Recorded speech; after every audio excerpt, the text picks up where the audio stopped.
Welcome to Warfighter Sanctuary. Here, we talk with local veteran business owners, their military journey, civilian life, their business, and the services they offer. I am the soldier's lost voice. Come on! Lock it in and listen up. Here's your host, Andre Rivera. Is this what they want?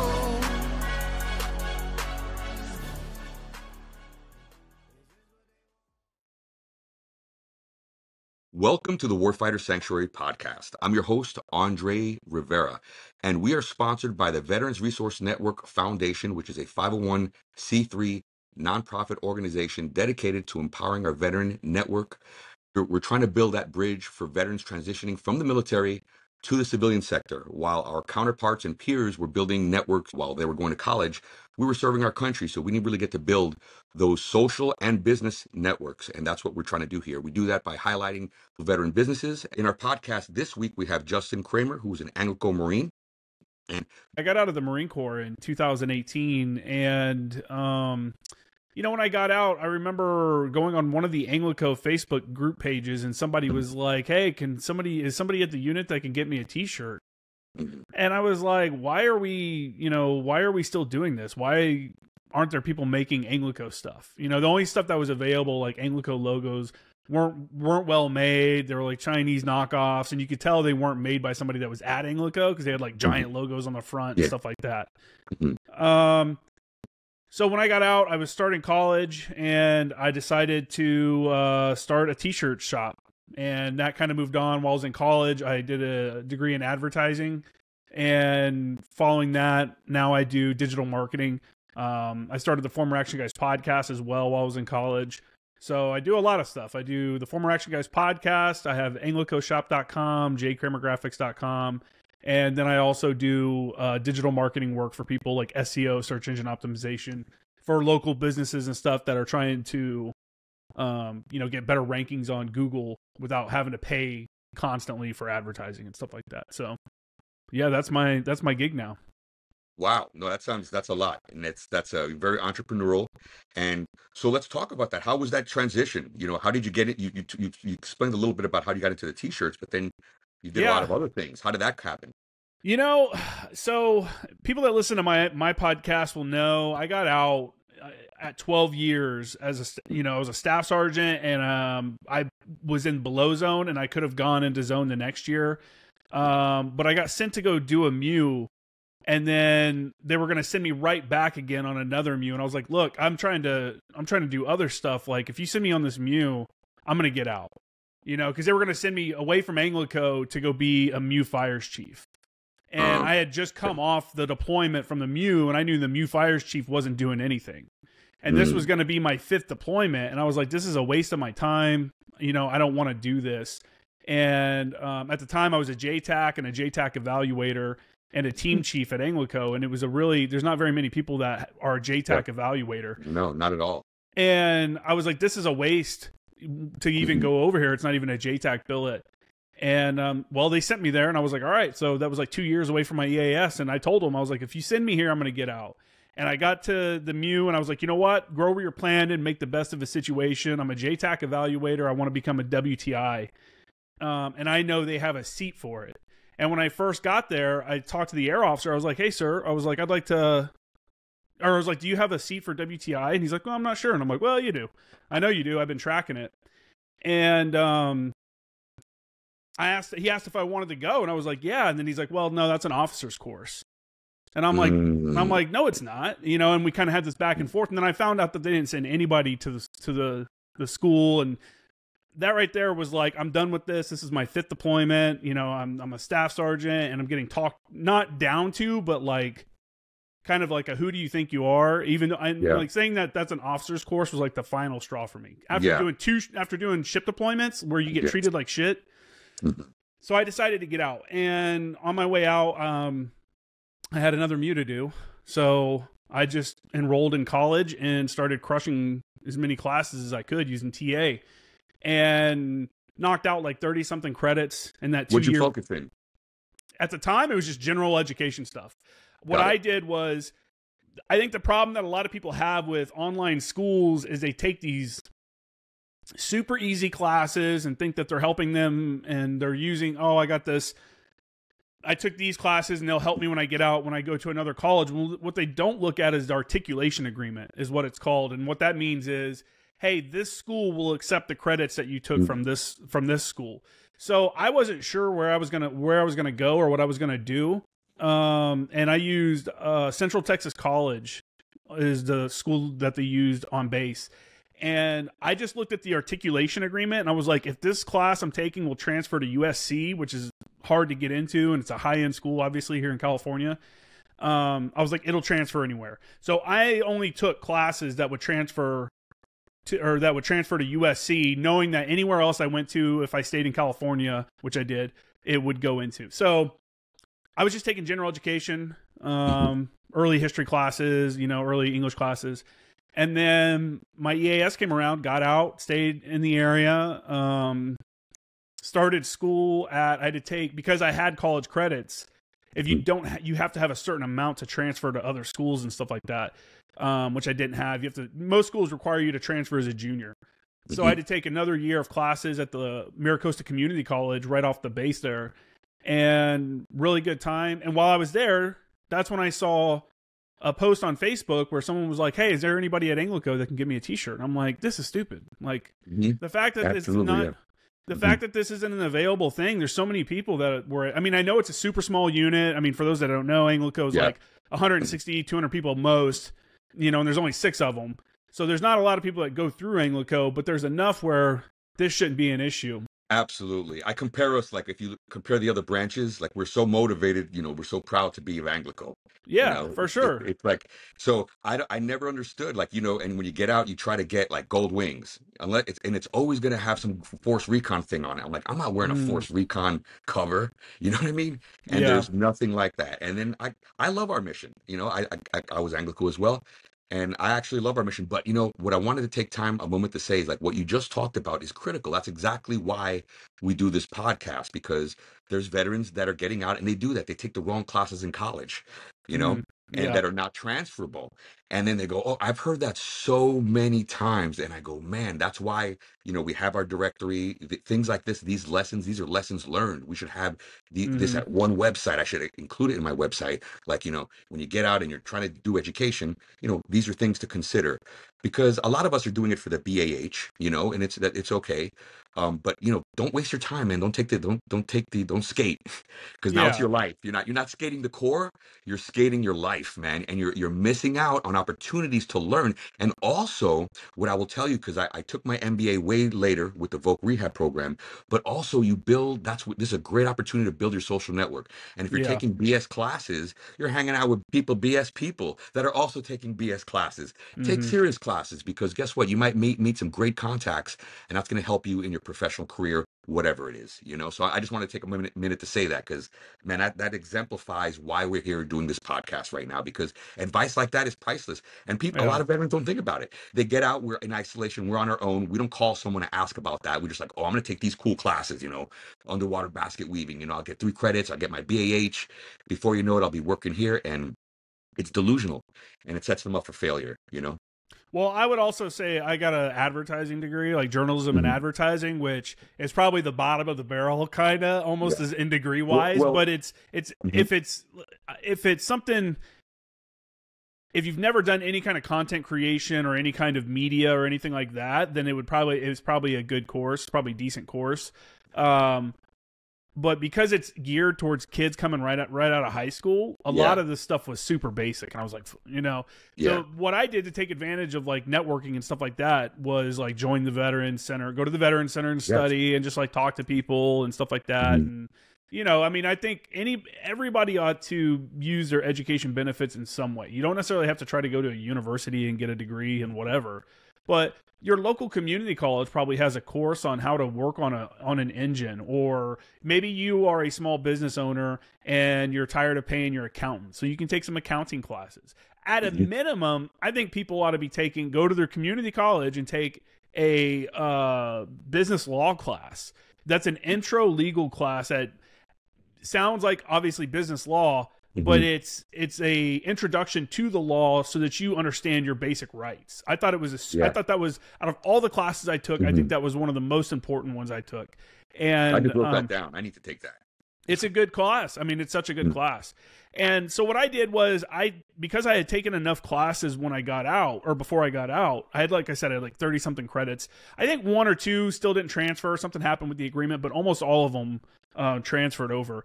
And when I was in school, I was treating it as a full-time student. I was able, and I didn't take summer classes either, because the way the GI Bill works is that it goes by time. You know, you have this many months of benefits. Yep. Well, it doesn't matter if you take 1 class or if you take 5 classes in that time period. So I started out with 4 classes. Then the next semester I took 5. Then the next semester I took 6. And I was like, that's too many. And I went back down to 5. That's crazy. And I know it was super That's crazy. Insane. Yeah, it was. 4 was a lot for me. 4 was a lot. Yeah. And COVID kicked off at the same time while I was there. Yeah. So it became even worse because everything became online. So then it was more, I was also doing the website. I was making t-shirts and stuff like that. And I was doing the podcast. So then school kind of became a hassle for me rather than something I was looking forward to, you know? And, anyways, I did enough classes and kind of focused on it enough that I still have over a year's worth of benefits left. I could still go back and do 13 months worth of, you know, education stuff. And that's not even dipping into the, what's the other one? You mentioned it a minute ago for your MBA. Voc Rehab. Yeah. Voc Rehab. Yeah. It's not even dipping into the Voc Rehab yet. So that's another thing, Justin. Another good gouge right here. Some more good gouge is that Voc Rehab. Make sure your current benefits don't run out before you use Voc Rehab. Yeah, you have to have at least a day or a month. I can't remember. Exactly. Okay, you're in the know. But still, our audience now, they know as well. You know, make sure that you have some time left so you can slip right into that Voc Rehab. I think there's still ways to get it. I think if you're disabled, you know, because that's a vocational rehabilitation, getting veterans, that's their program to get veterans back into the business and professional sector. But yeah. I heard some people say that it's better to use your Voc Rehab before your GI Bill when you get out, but I don't know. I mean, it might be situation dependent. So, but at the end of the day, you can use that GI Bill for so many things. You know, Yes, I knew a guy that went to like a tech school to become like an expert mechanic. You know, it was one of those schools. Pilot. I think Pilot is an option. I think WyoTech is a school that feeds into like the NHRA, you know, their mechanics and stuff like that. And he went to another one that was like a training grounds kind of for NASCAR. And that's what he wanted to do. I was like, that's badass, dude. You know, that's pretty awesome. So anyways, I got out long back around while all this is going on while I'm in school and stuff. Someone posted, hey, can anybody give me a t-shirt? And I was like, we shouldn't be doing this anymore. Someone's got to fix this. And I have back in the day, I did graphic design and stuff when I was in high school. I mean, I was really into it all 4 years of high school, and then kind of dropped it as I was in the military. And then when I saw that, I was like, well, I could probably make a t-shirt, you know, and I didn't know how to make a website or how to do it. So I went on YouTube, man, and just found videos on YouTube on how to build a website and how to sell them and stuff. And so I created jcramergraphics.com, and it was initially all ANGLICO stuff. I started doing ANGLICO shirts and stuff like that. And then I started having people reach out and ask me if I could do like other units and then custom designs.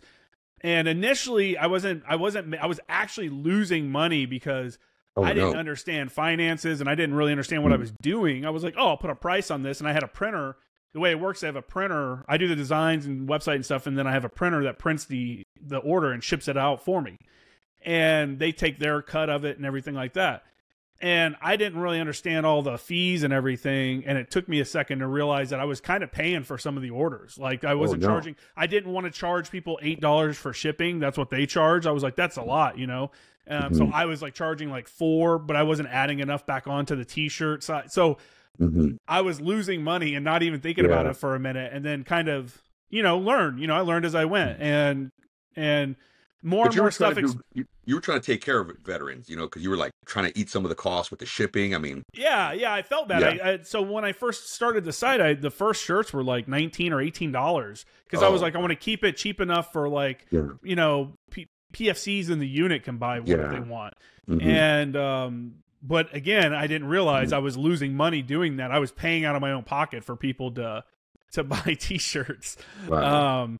And I fixed that. And anyway, so I started expanding. I started doing more like group orders and stuff. Cause something I've tried to do is I remember being the platoon sergeant, the whatever, when someone's like, hey, we should get some unit swag. Hey, we should get t-shirts or hoodies or whatever.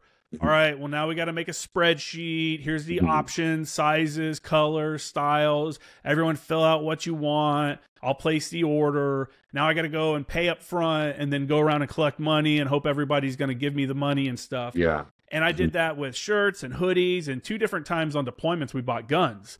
And I just remember that being such a pain in the ass. And so I was like, well, why don't I just upload their item to the website and give them a discount code or temporarily discount it for like a group purchase and let everyone purchase on their own. You know, you can group them up if you want and save a little bit on shipping, or you can let everybody be responsible for their own thing. So that's what I started doing. And so I built up Cramer Graphics and I built up ANGLICO Shop. I wanted to offer more items on more ANGLICO options on my site. And there just wasn't enough room for that and every other military unit. So I created ANGLICO Shop and moved all the ANGLICO stuff from Cramer Graphics to ANGLICO Shop. And lately we've been doing some like lapel pins and stuff, and we're donating sets to the unit so that they can hand them out or sell them, you know, raise ball funds and stuff like that. And so, yeah, me and Dan Ratcliffe, actually, 175 lapel pins to each unit and for them to do whatever they want. And then as we resupply, each time we resupply, we'll send them each another 175 again. Nice. So that they can, you know, trying to give back, you know, that's just the right thing to do, right? Yeah, absolutely. No, I really appreciate that, man. That's cool because, you know, I always think like that too, but you know, it's hard to run a business. Like you said, you found out the hard way. It's hard to run a business and also trying to be, you know, grateful and trying to give back, you know? Well, for a long time, I couldn't do anything like that because I wasn't making any money. And this is it for me. This is all I do. You know, this is when I was in college, I was like, well, I get BAH and stuff like that, but I don't want to go get like a side job. You know, it's a part-time job. I would rather do something on my own, maybe build something up. And then I have 3 years or whatever of school. By the time I graduate, maybe it'll be something real. You know what I'm saying? So that's part of the reason why I started the website. And I was like, okay, well, for a little bit, this will help supplement my BAH. Well, initially I wasn't making any money. I was losing money. And then for a long time, I wasn't really making any money because I couldn't go from like $18 t-shirts to like $23 t-shirts overnight. People would be like, what the hell? So I just had to like slowly eat it for a while. And my giving back mainly was like trying to keep the cost as low as I could. But now, you know, I've fixed everything. I figured out some issues on the website with ship. Again, I've learned all this stuff from YouTube. I've never programmed a website. I've never done anything like that. I was in the Marines as a JTAC, you know, building websites. I hated doing a FATIDs, you know. You're a better man than me because same thing. We have a very similar background. I got out of 12 years, but I don't learn that way. I need someone to go left seat, right seat, you know, because but I need to, you know, I just need to overcome that, get on YouTube and start figuring this stuff out, you know, and it's not hard. It's just I guess, you know. I'll say this also, you don't learn everything from YouTube, right? You know, I mean, with this whole journey of building a website and stuff, I'm also going to college and I'm working on it's a journalism and advertising degree from SDSU. And, I'm learning about digital marketing stuff, you know, stuff that I didn't know. But I wanted to take stuff that would help me build my own stuff up. You know, I'm building this business. Let me learn how to do that. So I took classes that, you know, help like digital marketing and all that stuff.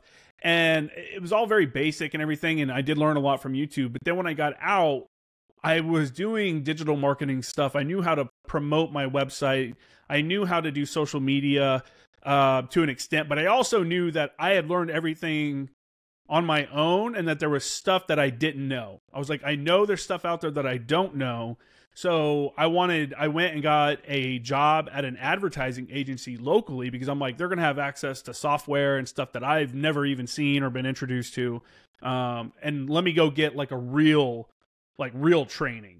So I went from doing my own thing and thinking I knew how to manage a website and stuff like that to going and working at this ad agency for a while and got a crash course in SEO and stuff and just was like, whoa, you know, there's so much I didn't even realize went into it and so many again, I knew this all existed, and so I sought it out. So back to what you were saying is you're someone that learns by having someone teach you. Well, everyone is like that because by doing, because you can't find everything online, and if you can, it's not as good as a mentor or somebody there showing you how to do stuff. That's part of what I do now as a digital marketing person, is that I will go to companies, and some of them want me just to do the work, like, hey, build me an ad campaign, or, improve my website, make me rank higher or whatever. Some of them want me to show them how to do it so that they can do it themselves in the future. And that's what it is like, you kind of, like someone like me, I kind of knew how to manage the search engine optimization and stuff for my website. But had I hired someone and got like 4 hours from them of just asking questions and them teaching me what they know, I mean, that's well worth it. You know what I'm saying? Because of what you learn and stuff, because that puts you so much farther ahead of everybody else that doesn't take that step. So absolutely, it's the walking the horse to the water. You know what I mean? Versus I'm a person that likes to do stuff too. I was a mechanic for my first 3 years in the Marine Corps, and I did a lat move. So because of that, I don't want to take my car and get it worked on. I would rather do it myself, because I'm like, dude, this is going to cost me how much? Like, okay, quit being lazy and just go fix it yourself. You know what I'm saying? Like, Justin, so you're like my my twin on the other side. I went in as a 0431 and I did a lat move 3 years in, and I went to 0861. Yeah, interesting. Nice. Yeah.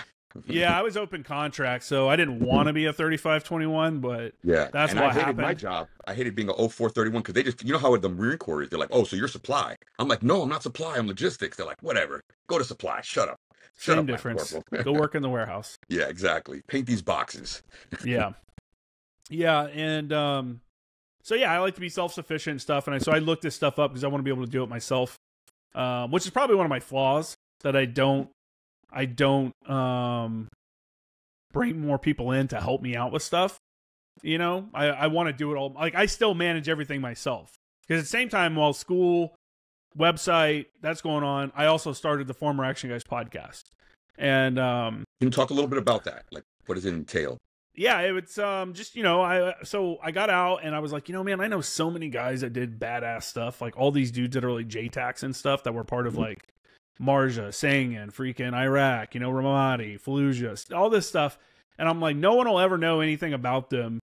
Exactly. No one will know anything about them because they won't ever be talked about in a history book. Maybe they'll get at best they'll get a reference in someone else's book.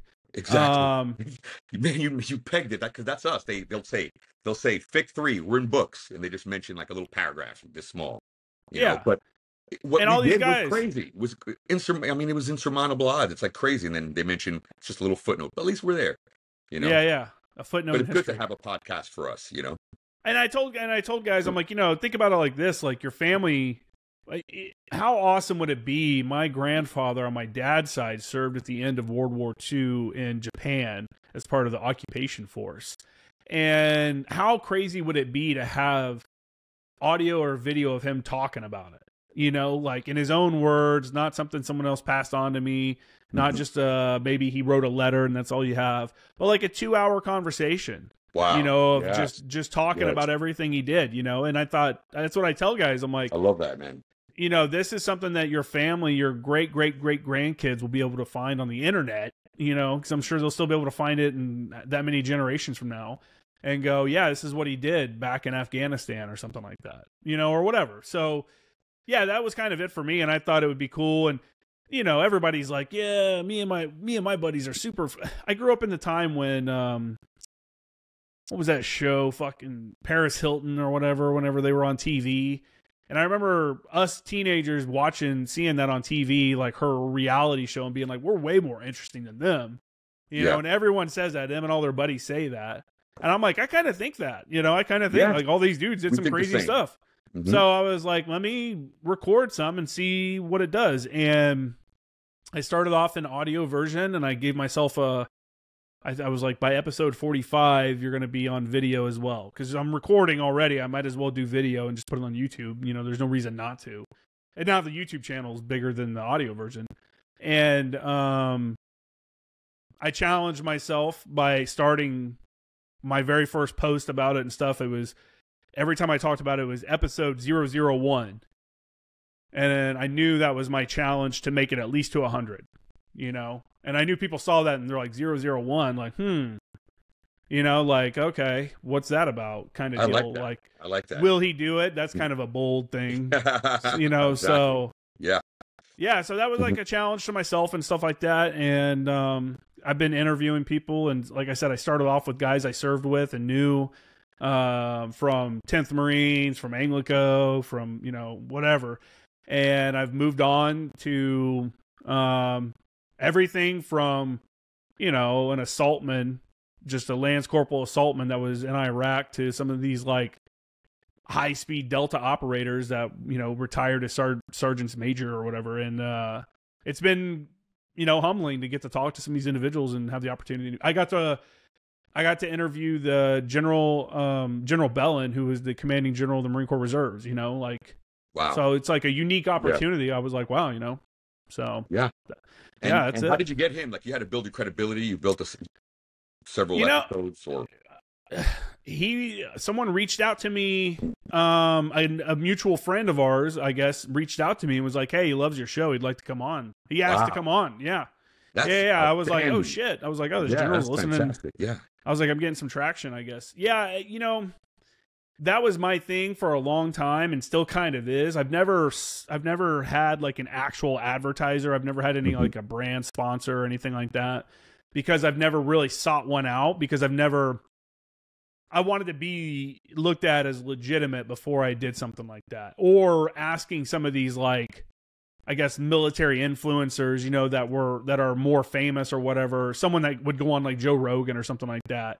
I wouldn't ask someone like that to come on because I waited a long time. I only talked to people I knew and people that no one had ever heard of for a long time. That's exactly what I'm doing, Justin. Yeah. Yeah. I wanted to build up credibility and be like, look, I made it to episode 40. I made it to 50. I'm on video. I have audio, you know, I have a footprint, you know, because if I look up your page and you're like 2 followers, 4 videos with 3 views each, and they were from like 3 months ago, I'm like, you know, like if you ask someone that's making like a Jocko, he's never been on my podcast, but someone like that whose time is money for a guy like that to come onto a show that no one's watching is a lot to ask. So I wanted to build it up, and I knew, I don't know, I just felt like if I was consistent about it, I would just grow an audience. And I don't really do paid advertising, which is funny because I'm an advertising guy. I just try to let it grow organically, let people share it, and let it go through social media and stuff like that. And I don't know, it's kind of worked out. So for the people out there that are business owners, the way you want to consider this is, you know, me looking back at it and kind of putting words to what I'm doing and understanding as a digital marketing person what I'm doing is you need to build an ecosystem, right? I need my website, J Cramer Graphics, will point you to the podcast. The podcast will point you to the YouTube channel or the audio version.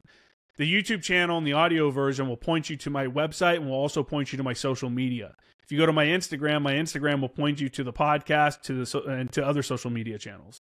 And so it's like you have to have that thing where everything points to something else and takes you, because that's what the people want, right? Like if I have a show like Joe Rogan's super popular, people probably want to buy a coffee mug with Joe Rogan's face on it. It would be dumb of him to not go ahead and build a website that can sell coffee mugs. And while you're doing that, might as well throw a link onto that website back to your podcast so that you draw more people back to the show, you know? And that's what it is. You're kind of growing all these different channels. You got to figure out which channels are right for you and decide, like, should I do LinkedIn? Should I do Twitter? You know, if you're a business account and stuff like that. So that's kind of what I do now is I work with people on digital marketing, help them understand where they should even be marketing at, and then also how to optimize. So if I'm looking on Google and let's say I'm a local plumber, well, there's probably 20 local plumbers. I want to be on the front page of Google. No one looks at page 2. When's the last time you looked at page 2 of Google? Tell me the truth. Have you ever? Never. Well, you know, like rarely. Very rarely. So you have to be in the top 8 or top 10 really of Google search to be relevant. And so I help people like optimizing, like, hey, add smaller photos that have this as a file name. That way the page loads faster. All these things will make Google happy and make you rank higher. It's a weird thing, man. It's so weird, but it's all kind of comes together, I guess, is the end state. Like, I do a lot of different things, but they all are kind of within the same realm, I guess, or they all link together somehow. They're all related.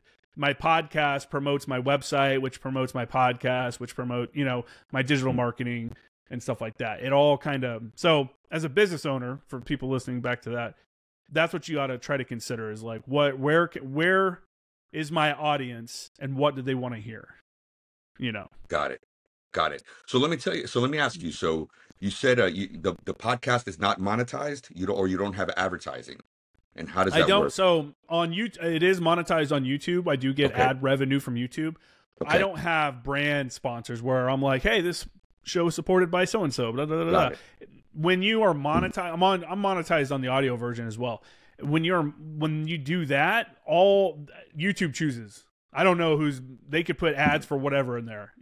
I've gotten emails about, hey, you got some weird ads on your audio thing. And I'm like, I have no idea what they are or what you're getting, man. Sorry about that. And that's why I've told people on the show, I don't bring it up often because again, I like doing stuff organically. I try to, I don't know. It's weird asking for advertisers, but I've told people, like, if you don't want to hear ads, then someone sponsor the show and those episodes just won't have ads in them. They'll be whatever the sponsor, the sponsor's saying. So that's kind of where now that I've built up, I've got like 1.6 million views on YouTube, I think right now. Wow. Yeah. Like now that it's now I feel it's more legitimate. I might start trying to seek out those like brand sponsorships or something like that. Absolutely. Yeah. Wow, that's interesting. But it's interesting that the course you took, because it's similar to mine. Like I believe in what we're doing with this podcast. Like I said in the beginning, like I believe that we need a voice, and not just to talk about the war stories, but also talking about the future. Not just talking about what we used to do, but what are we doing now, and how can we help our veteran community with that transition? Because just having this podcast was very enlightening. I took a lot of notes. And this is very helpful to veterans transitioning, trying to figure out what they're going to do, transitioning to the civilian sector. Let's be clear. But yes, we're doing it organically also, and also with a purpose. For example, when we take the opening of the podcast, we put that in the directory.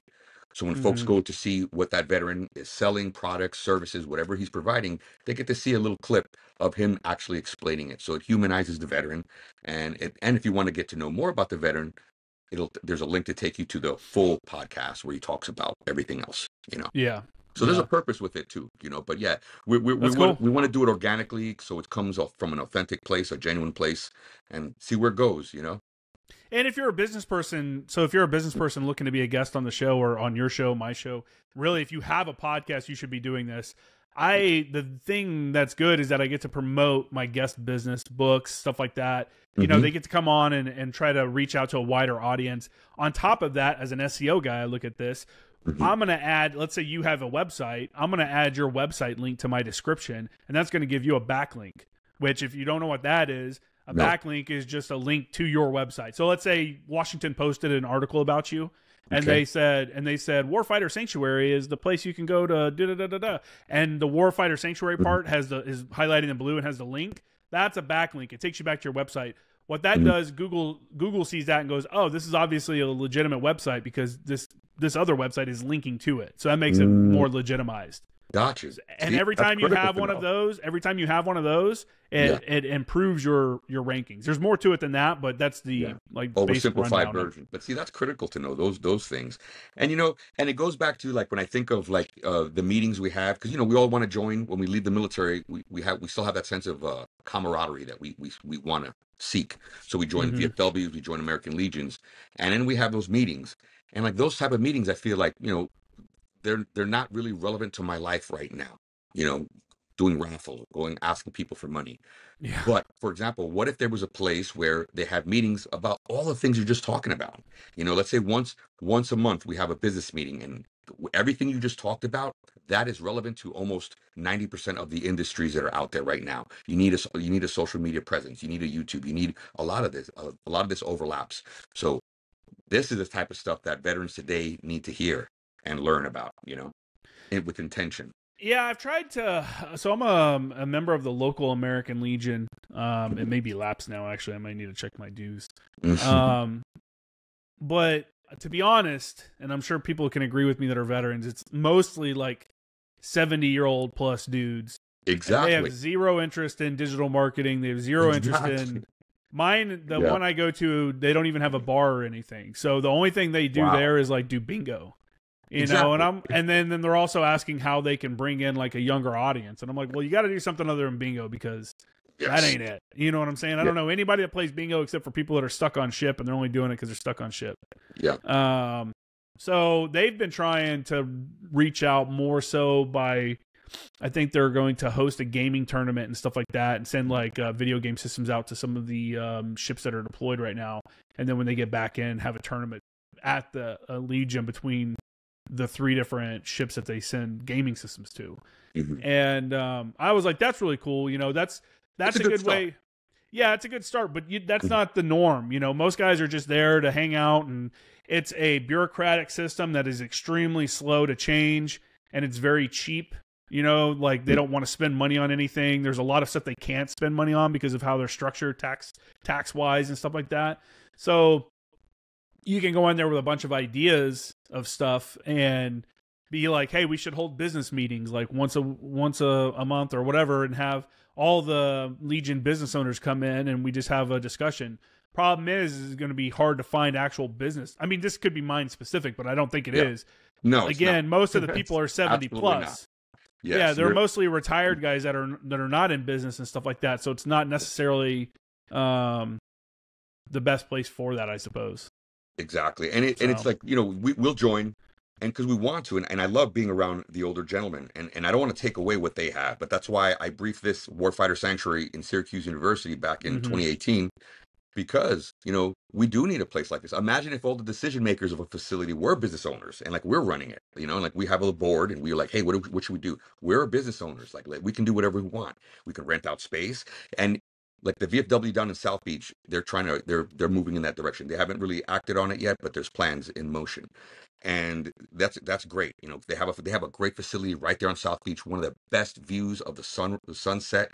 And I'm like, hey, we can rent this space out or do other things instead of going to asking for donations. We can actually earn it from a business type deal, you know, and that to me is so much more interesting for veterans getting out and trying to do something together. I'm like, hey guys, you know, I want to hang out with you, but let's but I don't have the time to hang out with you unless you're doing something that also is beneficial to my life outside of this. Yeah. Then it makes sense for us to hang out and, you know, make money together. In my role, I was there trying to help them with their digital marketing. You know, they were like, hey, we need help with social media. We need help with this. And I'm like, yeah, man, you should have a Facebook page. You should be posting all your bingo nights on Facebook. I mean, that's where your target audience is. It's older people. You know, put it there. You should have a LinkedIn page so that you guys are highlighting any kind of donations you do, the annual taking, they do the proper destroying of the American flag stuff. They collect them all, and then on Memorial Day every year, they have like a big ceremony where they put them in a incinerator, I guess, where you go to a crematorium kind of deal. I'm like that, you know, the community activism and stuff that you're doing should be on like LinkedIn, like, and you should build a website. You need to raise money. Hey, build a website where you can sell t-shirts, you know, where you can sell coffee mugs and stuff, and you guys don't have to worry about it. Someone else will print it and ship it for you. And, you know, people are like, hey, it's a good idea and stuff. But again, it's such a slow bureaucratic process that every dollar, which I understand has to be voted on and everything like that. And getting 70 to 90-year-old dudes to understand digital marketing and why you should be spending a little bit of money on things is like, it's difficult. And I was volunteering a lot of my time, and I kind of turned myself off from it when the regional commander or whatever asked me, or district commander, excuse me, asked indirectly for me to volunteer to continue doing digital marketing work. And I'm like, you guys are asking me to do like 10 to 20 hours of work a week. You know what I would bill 10 to 20 hours a week. That's a lot for free. You know, like they want me to volunteer that. And I'm like, I understand you guys are sitting around. And that's what I told them. I was like, you guys They're are all retired. retired and it's easy to go down to the Legion and hang out and talk about stuff. But some of us are out here still working and have to make money. And I want to help out, but I think that's unfair. Like if I was if one of your members was a house painter, you wouldn't ask him to paint walls for 20 hours a week for free. That would be ridiculous. And yeah, they have to move, like all the veteran organizations have to move into the now. They have to understand that people are working and use me. You know, I want you to help. I want to help out and do stuff like that. But you have to. No one's gonna do 20 hours of work a week for free. You know, that's just crazy talk. So, but your story is not like an isolated incident. I mean, you're saying this. I'm hearing you say this, and I'm like, and I can think of names and I can think of VFWs as you're saying this, and I'm like. This veteran told me the same exact thing you told me. I mean, on other things, you know, putting in AC, fixing the kitchen, just other stuff. And it's like, man, it's like I want to help, but it's a lot of work, and there's never like any kind of, you know, making. You have to do it so it makes sense for both parties. That's why I say I like our concept. You know, it makes more sense. I still, again, I support like the Legion and the VFW and stuff. I understand the lobbying and stuff that they do and that kind of, absolutely, all of that. It's just critical. you can't ask people to come in and hang out. And if you're not, the part of the problem is that the guys that are there don't care if it changes. They're all older dudes, and it is what it is, and they're okay with how it is. They don't need change, and they deserve it. We should, and that's the other thing, though. That's why I feel like I don't want to take that away from them, because maybe they're afraid of us taking it away from them. That's all they have. A lot of them, that's all they have. You know, so I'm like, hey, why don't we just create our own thing? And that's why I said concept of a warfighter sanctuary where focus on business. We have Xboxes, we have PlayStations, no alcohol.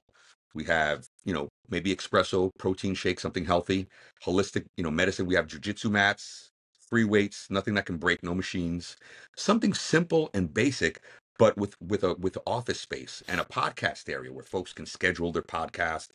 And we have relevant meetings that make sense, meetings about all the things you're talking about: SEO, improving your social media, improving your digital marketing presence, all those things. Those are the things, and all those subjects you talked about overlap in almost, like I said, 90% of the industries out there. That would be interesting, because now you have veterans. We're meeting and we're actually working together on something that's beneficial to ourselves, but also, you know, like, wow, this is purpose. And I get to spend time with my brothers. And just like our conversation right now, I'm learning so much just from you talking, and I'm writing all of this down. I go, wow, I need to force multiply this and scale what we're doing, because, you know, it's critical for the future of veterans transitioning to the civilian sector. Yeah, I mean, anytime guys can group up and do positive things for their own communities, for themselves, and you know, there's another group I talk about a lot, PB Abate. There's that's a veterans group where, you know, they have like a retreat area. They bought some property, I think, in Montana, and they do different things up there. Is it Montana? I believe it is. And they do different things up there for veterans. They have local groups. They have like, I don't know. It sounds really cool. They have like, you can go up there for like a week and do like photography sessions, yoga sessions, different skills, just to kind of like, you know, I don't know, get your mind right or whatever, or just kind of take a breath from reality for a little bit and just kind of, you know, be around other veterans for a little bit. Because I have it for my transition. It wasn't too bad for me. I mean, I think everybody has some issues, but I have a podcast where I talk to people weekly, veterans and stuff. So it's not as hard, because I'm still kind of, you know, I'm talking military stuff, but I understand how, and I stayed in San Diego, which is military heavy. You know, I see 53s flying over. I see the ships and stuff. Yeah. I've visited there a couple times. I've been to, San Clemente Island. Oh yeah, for sure. Yeah, tons of times. On fire. You know, we went on the Purple Foxes, took us in the CH-46s over there.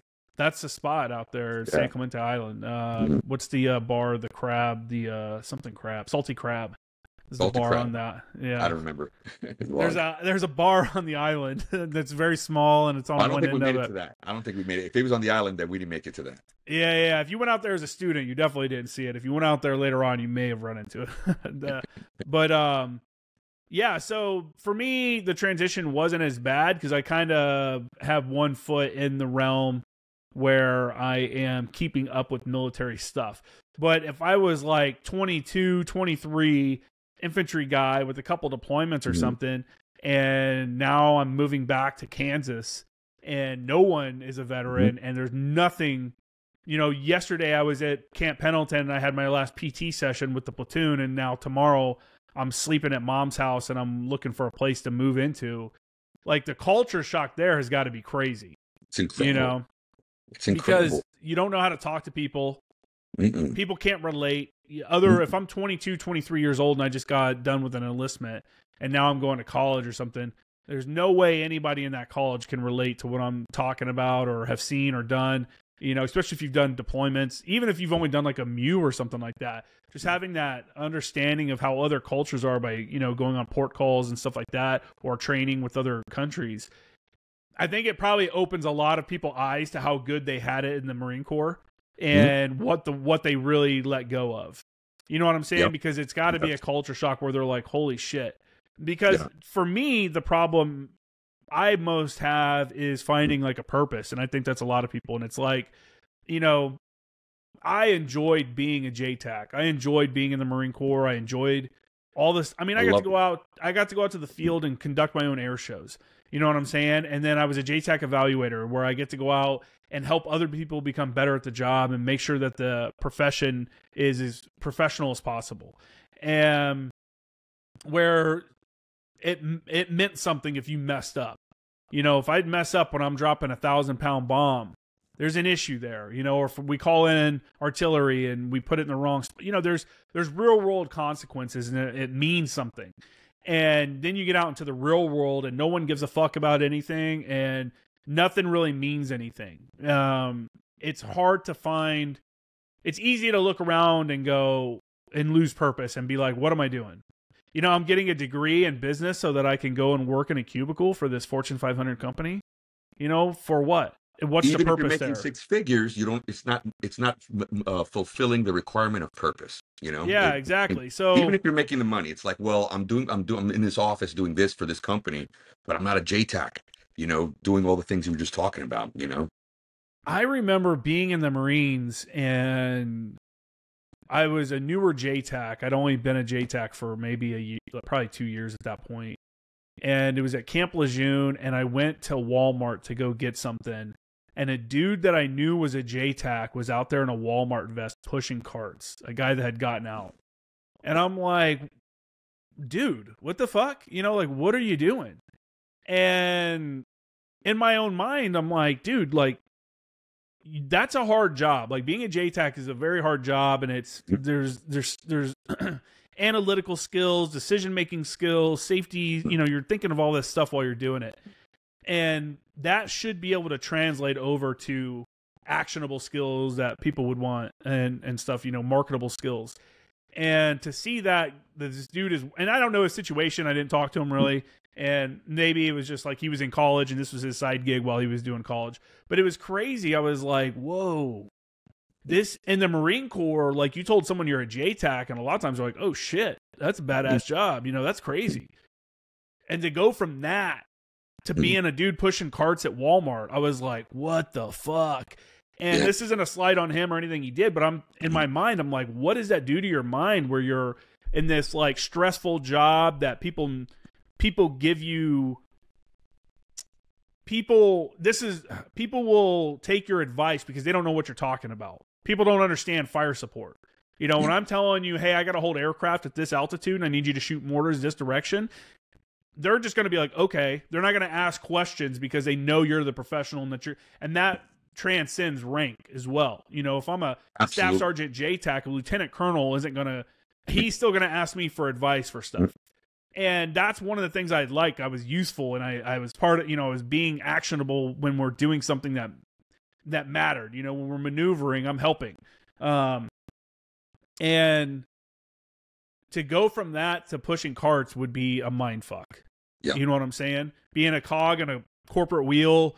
And I could see how in a situation like that, again, I don't know his situation. Maybe, again, he may have been completely fine or whatever. But I can see if that's where you are, you go from maybe you're an assaultman and you've been blowing shit up or something like that, or you're an engineer and you've been doing stuff like that, and you get out and you go back and you're looking for a job and you're like, what the hell? You know, like I'm going to work at the local Menards, you know, which isn't a bad deal, but it's not going to be as fulfilling as packing C4 into an explosive and doing a breach as if you're a combat engineer, you know, or repelling if you're a recon. And what does it do to your self-perception, your self, esteem, coming from that community and then coming to doing this, and everything you said is but it's okay though, but everyone has to do it. And that's you're a former action guy. That's the podcast, right? You're a former action guy. That's not you anymore. You used to do cool stuff.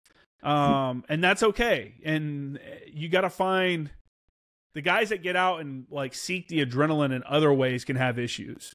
Sometimes it's not an issue, but sometimes it is an issue. They live that fast and loose kind of lifestyle. They're, maniac, just put themselves in dangerous situations because it's a rush, because we get so used to working around and fire support, especially, you get so used to kind of working in dangerous situations. You're shooting live rounds. Anything can happen. I've almost been hit by artillery.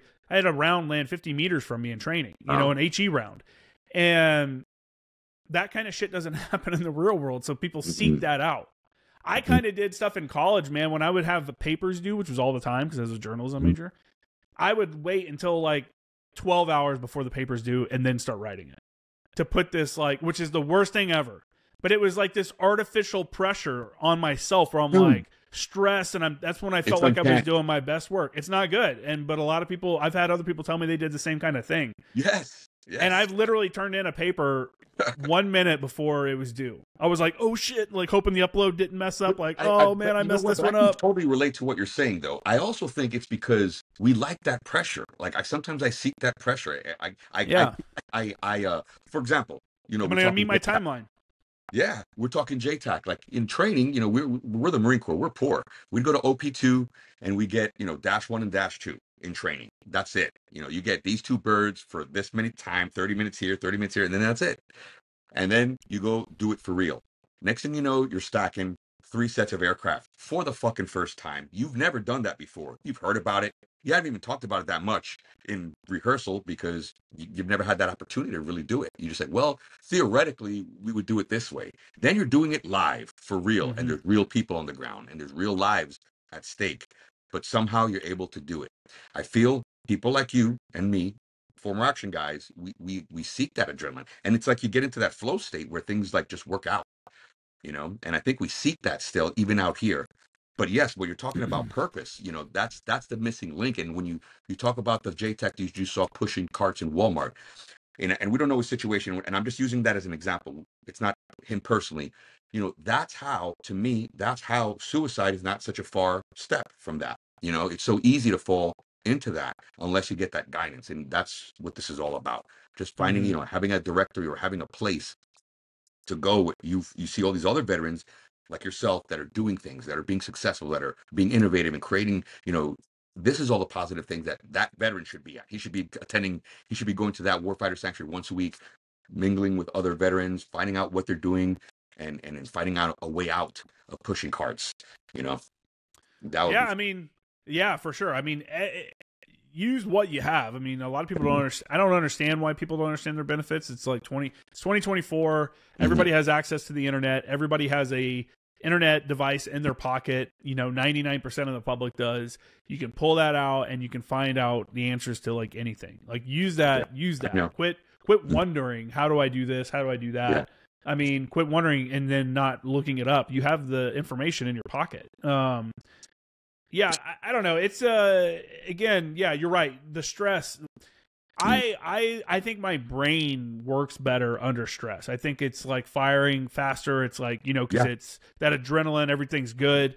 And that's part of the reason why I was probably like that. But I did notice it, and I was like, okay, I can't be doing this. This is not a good idea. So yeah, we put ourselves in those kind of situations, but I don't know. It wasn't bad though. I worked through that. I think that dude's probably doing well. I don't know where he's at nowadays, but guys and girls have opportunities. They just got to see them and sees it. You know what I'm saying? You have to understand when an opportunity comes in front of you. Like when someone said, hey, does anybody at the ANGLICO unit where I can get a t-shirt? I saw that and go, what? You know, so you have to kind of see something like that and go, oh, I can fix that. And, you know, I don't know. Yeah. I guess I'm rambling a little bit, but yeah, no. that's. You're spot on. But yeah, but see, the thing is, sometimes some of us, it's hard to just like you were able to do it. You know, you were able to find your place. You're like, hey, you know what? I'll let me do this. Like hearing your story, one thing led to another. One thing was a building block. One thing was a step, and finally you got to where you're at. But for some of us, you know, some of these, the assault, let's say the assault guy that we keep talking about, you know, he gets out, he's like, he doesn't have a mentor. He doesn't have a big brother to talk to. He's so used to following orders. He's been following orders for 4 years. He's always been told what to do. He's always had that stability that at 12 o'clock, he's going to have chow. He's going to have chow. He never goes to sleep hungry. He has all this laid out for him. And then suddenly it's like a bad divorce, but there's no call back. There's nothing. Because when you're out of the Corps doesn't call you back and go, hey, brother, so how you doing there, Staff Sergeant? Is everything going well? You need any support from us? You need any help? You know, we're here 24/7 for you. You don't get that shit. So, yeah, you know, and that goes back to like, man, I want to have that guy, that assault guy, have access to folks like you and folks like me and folks that are out here doing things, and just say, hey, man, you know, I need some guidance. I'm not sure where to go next. And then we can even say, hey, get online. The answers are there. You know, if you want to do this or that, and maybe, you know, give them some pointers. Well, for a lot of people, the biggest thing you got to do is, one, when you're doing this transition, you have a few opportunities in life where you can really change how things are going to go in your life. And when you're getting out, this is one of those opportunities where you can take a risk or you can go down an easy path. You know what I'm saying? Like, figure out what is it that you've always wanted to do besides the Marine Corps, and go do it.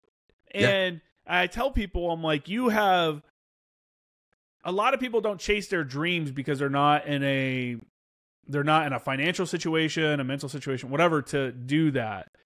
But when you get out of the military, you may not be in the best mindset, but financially and stuff like that, you should be okay because you have a buffer. Like, let's say, okay, I wanted to do podcasting. I wanted to do my website and stuff like that.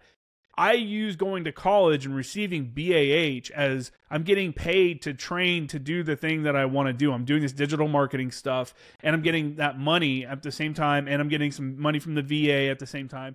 I have a little bit of a security net where I can take this risk and try to build a website for 3 years and see if it'll work out on the back end. And then when I get out of college, now it's a business. You know, you got to see that getting out of the military is one of those times where you can do something like that. Yep. You know, that's not everybody. Some people are getting out and they're married and they have 4 kids and they have a mortgage and they have all this stuff, you know. So my situation is obviously dependent, but out of everybody, veterans have the most opportunity to be able to make something of themselves, to use these 100%. Use these benefits, use these organizations that want to help you, and don't self-select. You know what I'm saying? The person that you look at that's in this job, somebody's got to be that guy. You know what I'm saying? Somebody has to be like Mark Cuban, or somebody has to be, name a company, name a person. That guy is a regular dude that just pushed farther than anybody else and made it that far. You know what I'm saying? Like, don't think you can't do something. Be realistic. I'm never going to be a 100 meter sprinter for the Olympics, obviously, but to say that maybe I'm the top, I don't know, military podcast or JTAC podcast, something like that, to be that, why can't I be that? You know, if I try hard enough, because I don't know. That's the thing that gets me, is when people are so down, they're like, well, I couldn't do that. You know, that's not me. Well, it's not you because you won't let it be you. You know what I'm saying? And don't get me wrong, I didn't pick up the microphone and sit here and be like, yeah, I'm a podcaster, listen to me, and I'm speaking fine and everything.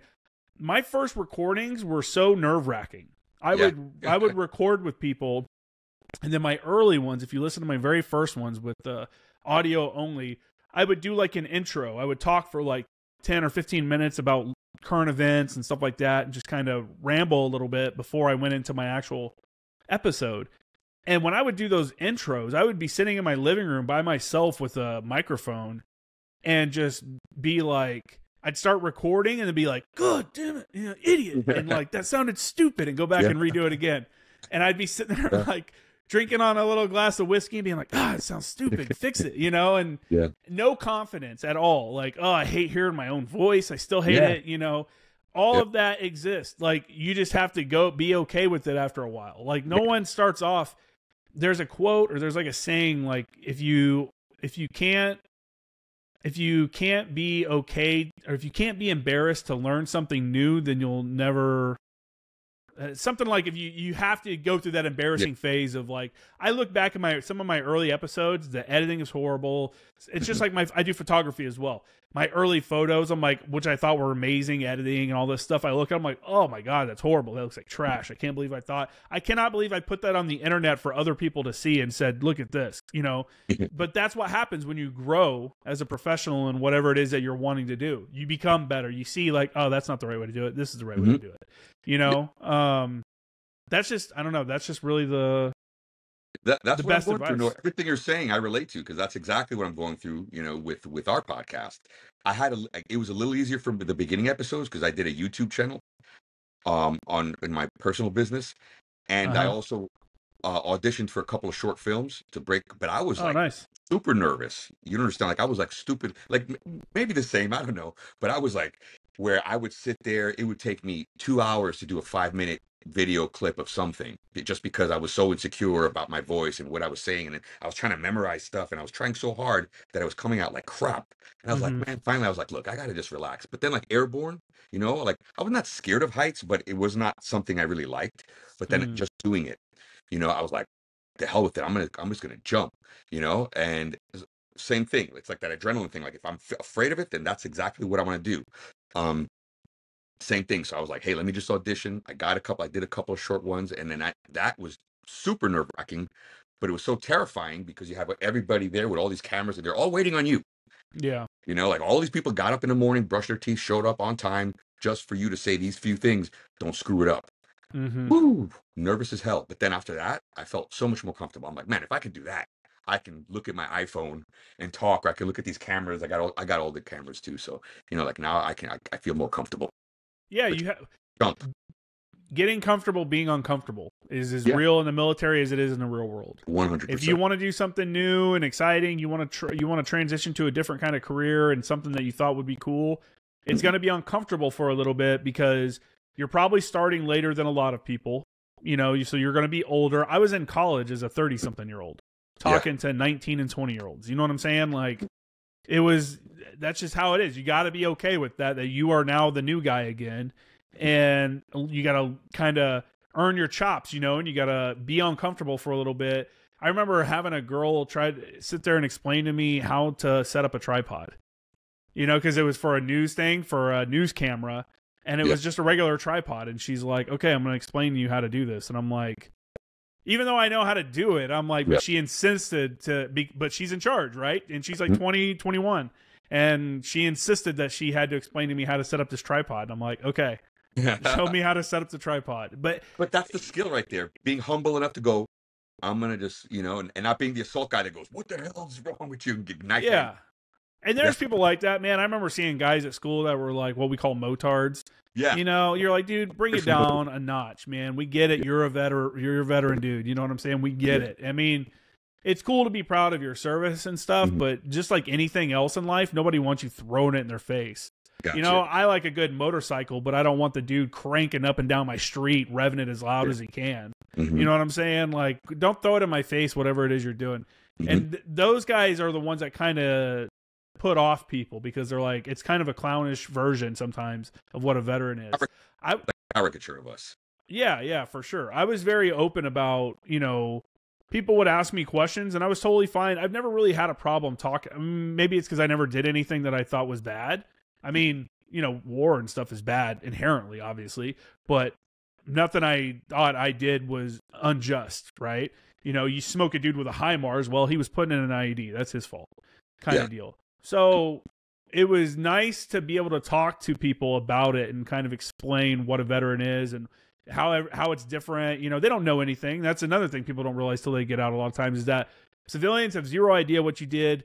They can't even tell you the difference between the different services, let alone what job you had. Everybody went to war. Everyone probably has PTSD. That's what they're thinking. You know what I'm saying? So I try to break that a little bit by being like, dude, most people don't deploy to combat zones. And of those people that do, very few of them actually see combat. And that was like very like mind blowing for a lot of civilians. They're like, wait, what? And I'm like, yeah, when someone went to Afghanistan, or like when I was in Iraq as a mechanic, I was on TQ. I was on a big base. You know, I was on an air base the whole time. We could go to Green Beans and get coffee if we want. Yeah. You know what I'm saying? Like, yeah, occasionally there were some mortars and stuff like that hit the base, but nothing like crazy. It wasn't like combat. JTAC though, different story. Well, I mean, but even with that, I was an advisor in Sangin, so I was JTAC on an advisor team in Sangin in 2013, which is a rough time to be there. And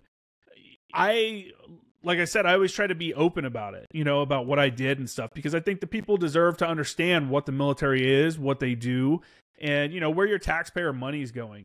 And when we ask someone to sign their daughter or son up, you know, or have their daughter or son sign up and join the military, they should understand what they're getting into, not just a recruiter's pitch. I've had a wide variety of people come on my show and explain their job in detail. So now when someone goes in and they want to be like a combat engineer or something like that, there's so many resources now where you can just go and find out exactly. Back in my day, you know, old man time, back in my day, the best thing you got was the occasional documentary on Discovery Channel, or if you found like a cool book that would describe like the coolest of jobs. No, there was no book about like regular jobs and stuff like that in the military. And now you can literally, there's people that know what specific job they want to do, not let alone, oh, I want to be in artillery. Well, artillery has like a bunch of jobs underneath it. I want to be this specific job in artillery, and I want to be with this specific unit because I follow their Instagram page and they're always doing cool shit.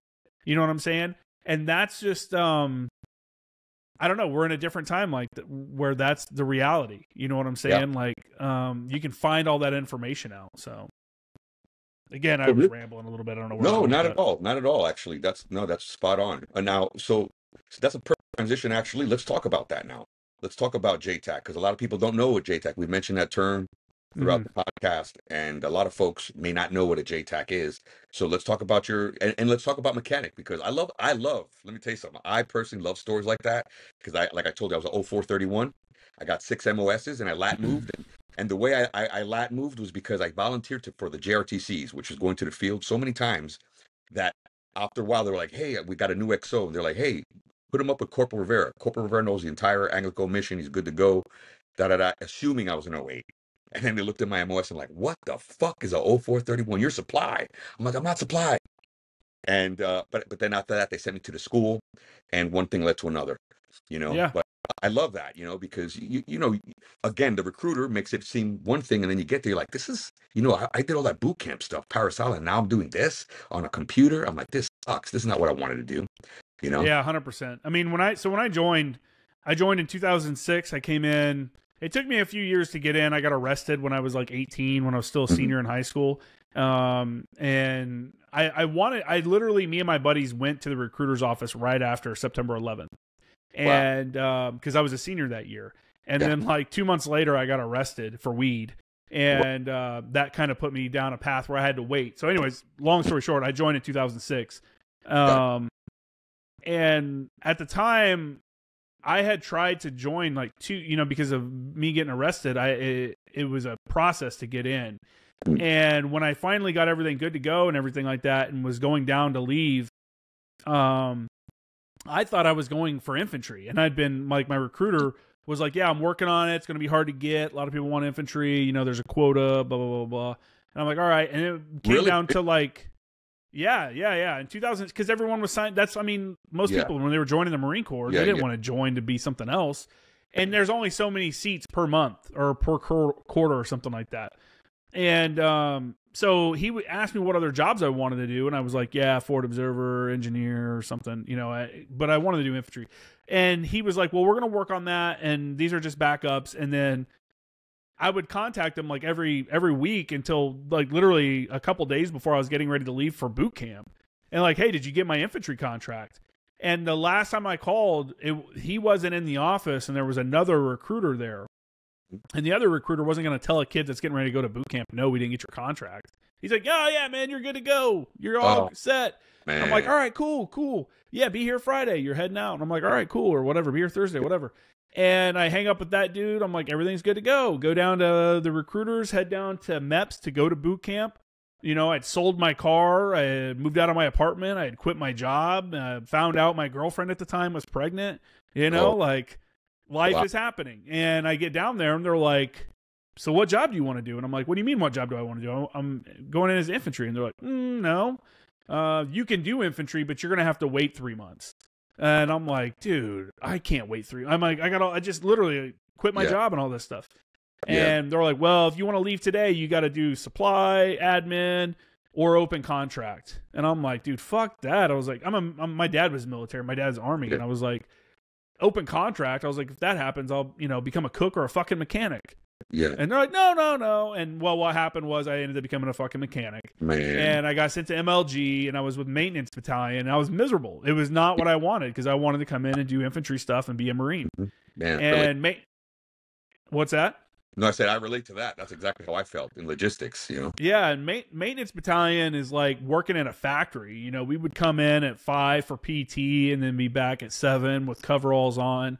And then I was a mechanic working on Humvees, and you'd work until like 11:30, and then you'd get till 12:30 to clean all the grease off of you, change out of your coveralls into camis, go get some food, come back, and be back in coveralls in an hour. You had an hour to do all that. And then you work until 5 o'clock, and it was every day. And it was just like, this fucking sucks. And when I was in Iraq in 2009, the monitors came out there, and it was time for re-enlistment. And when the monitors came out there, one of my buddies said something. He was re-enlisting. He's like, yeah, I think I'm going to try out to be a forward observer. And I was like, oh yeah, fuck yeah, that sounds awesome. I like clicked in my head. I was like, oh, I said something about that years ago. And I think all those jobs, none of them were actually available to me because because I had been busted for weed. I don't think I could have gotten a security clearance, which is how I think I ended up as a mechanic.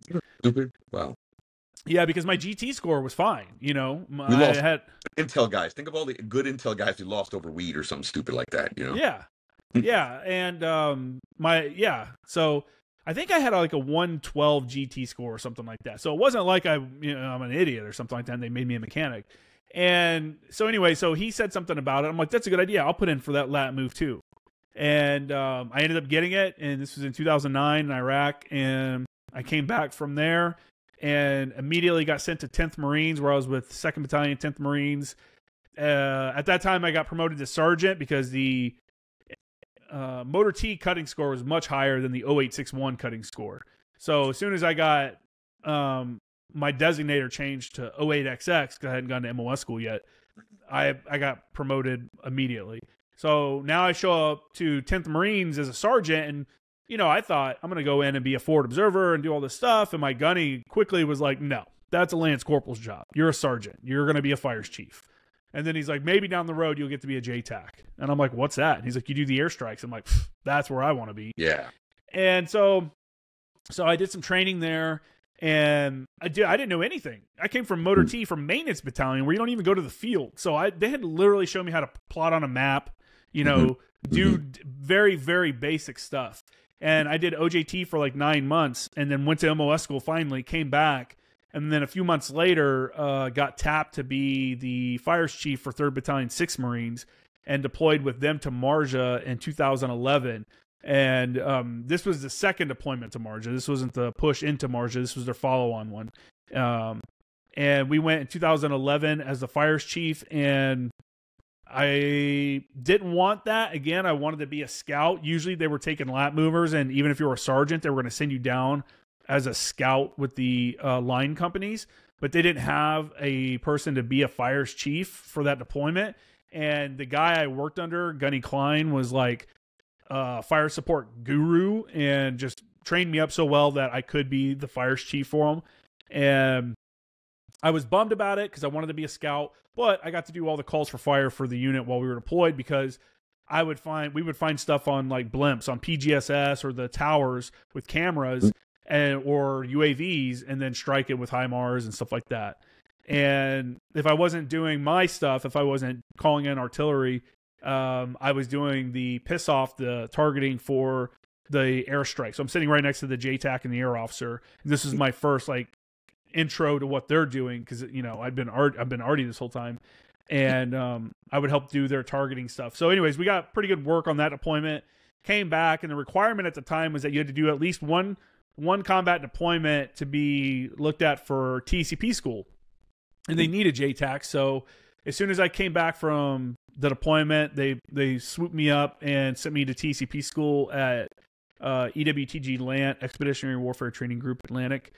And I knocked out school and came back to 10th Marines and helped train JFOs and stuff until I got tapped for a deployment, which was almost immediately, as part of the 2TAC 215 Afghan National Army Advisor Team. So I was going to work with the 2nd Kandak, it's like basically 2nd Regiment, 2nd Battalion or whatever, or 215th Corps. And yeah, I got tagged to go on an advisor team to Sangin, which people that have been to Afghanistan, most people have heard of Sangin. It's pretty shitty. There was pretty good combat there. We lost a bunch of Afghans. Luckily, we didn't lose any of our dudes. But there was like constant something going on there. And it was just it was a good deployment. It was like probably my worst living conditions, probably the scaredest I've been. I'm literally, things happening. But I was doing my job. I felt like I was very active, and like I was the only team JTAC. So anytime, the way it worked is we had 3 advisor teams in our one team, right? One for each Afghan company. And anytime a team would go out to go interact with their company, I would go with them because I was the only JTAC. And I remember when my first day there, the team sergeant, the team chief, as a gunnery sergeant, he's like, "You're the JTAC?" And I was like, "Yeah." He's like, "Oh man, you're going to be so busy." And I was like, because there's no one else. So I have to go on all the missions. So I was basically going out with them every time. But I liked it. Yeah. Excuse me. I enjoyed it though. Yeah. There was one time the team leader, the major, told me I couldn't go out on an op because we had gone out the day before, and he was afraid that I was too dehydrated or something from the op the day before. And I was fucking pissed. I was probably borderline, probably could have gotten NJP'd because I was like, this is fucking bullshit. I didn't say this directed to the major, but I was talking to one of the captains and stuff, and I was like, this is bullshit. If something happens and I'm not there, like, who's going to do this stuff? No one here is a JFO. No one here is a JTAC. Like, it's ridiculous. And I don't know. So that was me, though. I wanted to be out doing stuff. And so I did that deployment, came back, and went on the 11th MEU. And I came back from that deployment, and before I was home from Afghanistan, I had gotten orders to 1st ANGLICO. And I was like, fuck, I don't want to go to California, but at least it's ANGLICO. Yeah. So I took those orders, got to ANGLICO. After I got home, a few months after I came back from Afghanistan, went to ANGLICO and literally checked in on Friday, checked out on Monday, and checked into the MEU because my team had already started their workup with the MEU. So I checked in and rolled right into a MEU workup, which is a lot of time on ship and stuff. And did that deployment. And it was just not a good environment. I did not like being on ship. I thought it was a waste of fucking time. Sorry for my language. I don't know. I apologize. I did not. Anyone that's listened to my podcast for an extended period of time knows I did not like the MEU. Yeah. I can rant all day about it because of just in the Marine Corps. When I was in Sangin, I slept next to my captains. We were all starving, and no one had, a good life out there. We were all getting a ladle of food from the fucking chow, and then whatever snacks we would get that would get sent to us from families and stuff like that, from care packages. And then I get on ship, and E6 and below are just treated like garbage, and E7 and above, chiefs and officers get as much food as they want, get plenty of gym time with nobody in them, and just, it's like it's different worlds. And you see how bad guys are getting treated. And no, dude, I didn't like it. I remember coming up as a motard myself for a little while. I read Chesty Puller's documentary, or not documentary, his autobiography or biography, and he, there's a description in there where he's talking about how he used to yell at officers if they would cut in line to get in front of guys to go in the PX or something like that. And there was a story where he came up on a lieutenant that was at the front of the line of a PX and starts screaming at him and everything and berating him, and then finds out afterwards that the guy waiting in line, he just happened to be the next dude that was getting ready to go in. And that's kind of what I thought of, the junior guys eat first. We take care. And it's just not that life on ship. It's definitely not like that. Everyone's shooting to go be a chief so they can do nothing or sit around in the chief's mess. It's just, I worked on the command deck because I was part of the command staff, and I would get questioned of why I'm in officer country. I'm like, I'm here meeting with my officers, but they're like, why are you even on this part of the ship? Kind of, and I'm like, this is crazy. You know what I'm saying? Like, I remember smoking cigars with, an Australian major and I think a Marine major, and we were down there smoking cigars in their smoke pit, and a Marine gunny came over to me and was like, "Hey, Staff Sergeant, dude, you got to get out of here." And I'm like, "What do you mean?" He's like, "This is the E7 and above smoke pit." And he looked back, he's like, "Those Navy chiefs over there are going to lose their shit if you don't leave." Wow. And the officers, some people are like, "Well, they should have said something." Well, a Marine major is not going to say anything to a Navy chief unless it's something egregious, and when it comes to that kind of thing, their traditions, they're not going to step on a chief to be like, no, he can stay. Kind of, I don't know. It's the whole thing was the way. Yeah. It was so fucked up though. It was just like, you get treated like shit. And then I came back from that deployment and I was like, dude, I never want to do that again. And I'm still with 1st ANGLICO. And I'm there for a few months. We're training. We're doing all of this. We came back and just started doing all kinds of crazy training and stuff. And I'm working on trying to put in a package to try to go to MARSOC as a JTAC. And at the same time, my buddy Paul, I go to the CP one day at 1st ANGLICO, and I was like, "Hey, what's up, man?" He's on duty. He's like, "Hey, I heard you got orders." And I'm like, "To MARSOC? No, I'm still working on that." And he's like, "No, dude, to the MEU." And I'm like, "What are you talking about?" And he's like, "You're going to the MEU to be the fires chief." And I'm like, "No way." And he's like, "Pull it up on MOL." And it was on MOL. And I'm like, "No way." So imagine like I'm working to go do this awesome thing, and then suddenly they crush me with this thing that I just came back from the MEU. I did not ever want to do that again. It was a floating prison. Yeah, you get to go to some cool countries and shit like that, but it's not worth it. And like I said at the beginning of the show, once I actually got orders over to the MEU, I tried to make the best of it. And that first conversation with the air officer, when he told me that was an officer's course when it wasn't, and basically I found out that they didn't send anybody to the school. The seat just went empty. That's when I decided for sure I was getting out. Because I'd said a couple times, like, "Man, if this happens, I'm getting out. If this happens, I'm getting out." But then I'd be like, "Well, maybe I can become a WTI, or maybe this will happen." And then when that last straw broke, I was like, "Dude, F this. I am done. Like, I am done being a 30-something-year-old dude, getting ready to do his 5th deployment, having, there were gunnies on the MEU that this was their first deployment." I'm like, "How, man?" And I had this female gunny. This was her first deployment. Tell me, we were talking about the chief's mess, and it was like, "Well, you'll earn it at some point," or something like that. It was something along those lines. And in my mind, I'm just like, "Dude, F you, man. This is my 5th deployment in like 7 years. I'm getting ready to start my 5th deployment in 7 years. And like, what are you talking about? Like, I'll earn it." Like, that was the mentality I had, and I was just so disgruntled. I just could not wait to get out. And I became that guy. I became that staff sergeant that you don't want around the troops. I know. Because I was common sense. I was like, I don't care anymore. That's how we become the villain, right? It's like, this is the story of how I got to this point, because I feel the same thing. I mean, I say that jokingly, but I felt the same way. It was like I got back, and I remember walking into admin where like 72 hours before we were in Iraq, we take showers, and I'm walking in there, and he's treating me like a freaking boot. He's a gunny. He's never deployed. This was 03. Yeah. And I got back 04. You got the sand on me from Iraq. And we were salty, but we went in with a good attitude. I don't want you to think that we were like, "Oh, no, not at all." But then when he treated me like a boot, yeah, I was like, "Nah, man, this is different."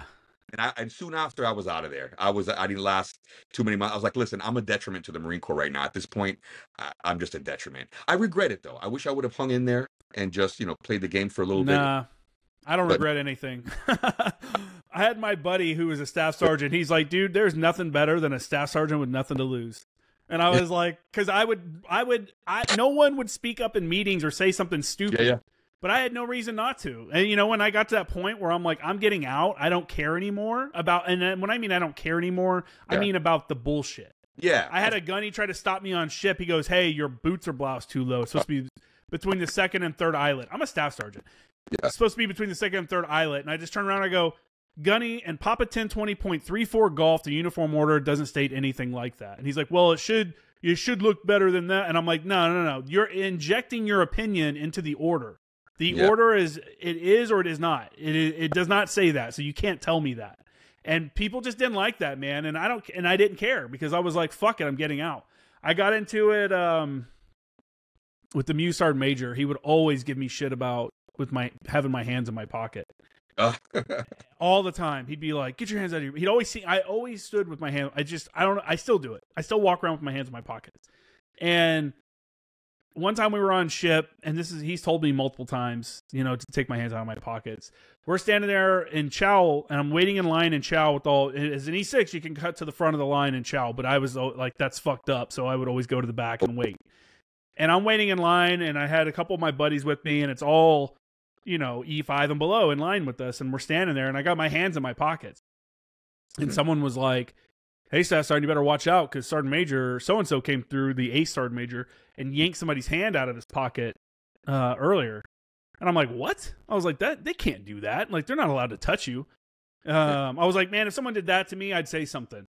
And not even a second and a half later, from behind me, the MEU Sergeant Major, the head Sergeant Major for the MEU, comes by and yanked my hand out of my pocket and goes, hands in your pockets, stop doing, or like, get your hand out of your pocket. And he physically pulled my hand out of my pocket and kept walking. And you saw everyone look at me because I literally just said, you can't do that. And I go, Sergeant Major, please don't touch me again. I was like, and he's like, he stopped and he turned and he goes, what'd you say? And I go, if you have a problem with my hands in my pocket, say something, but don't put your hands on me again. I just told these guys that you're not allowed to correct somebody by putting their hands on someone. And he lost his shit. He goes, come with me. And like, did his Sergeant Major like hustle up to his office, go up to his office, get chewed out for a while.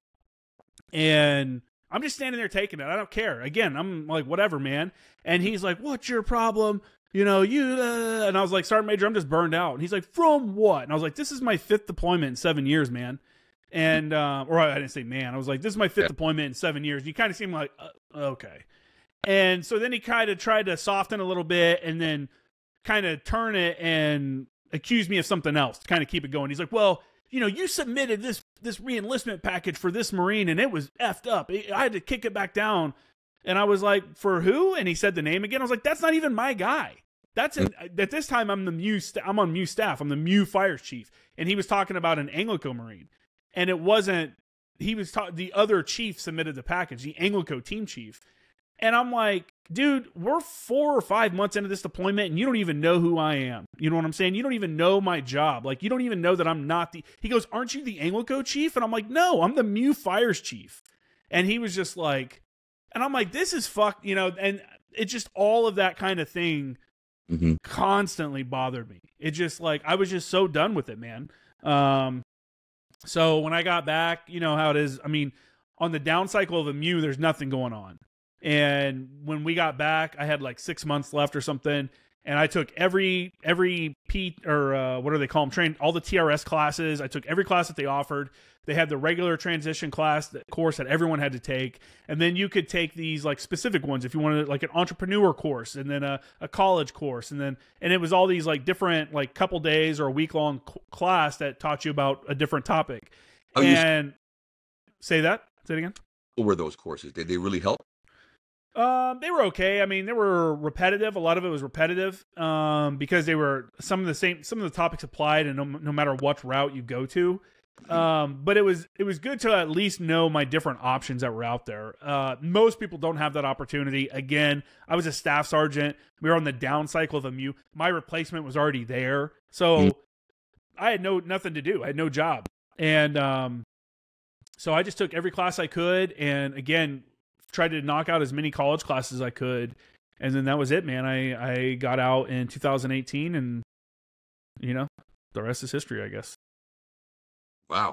Well, but you got to do so much, I mean, that's crazy how you got from JTAC to ANGLICO and then I'm lucky, man.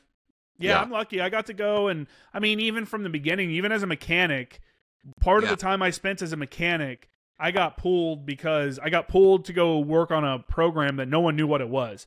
And they're like, send Cramer there. I was a new guy. They didn't know who I was. So they're like, send him. We don't want to lose any of our good mechanics to this, whatever this project is. And the project ended up being the Expeditionary Fire Support System. And I went out and did testing for a vehicle. It was a brand new vehicle for the Marine Corps, and it towed 120 millimeter mortar. And I was at Camp Lejeune. We went all over Camp Lejeune. We went to 29 Palms. We went to Bridgeport. We went to Alaska. I got to do all these things that none of the mechanics at Maintenance Battalion were doing. I was shooting machine guns. I was shooting mortars. I was driving thousands of miles in this vehicle, and not even just working on it and maintaining them to keep them.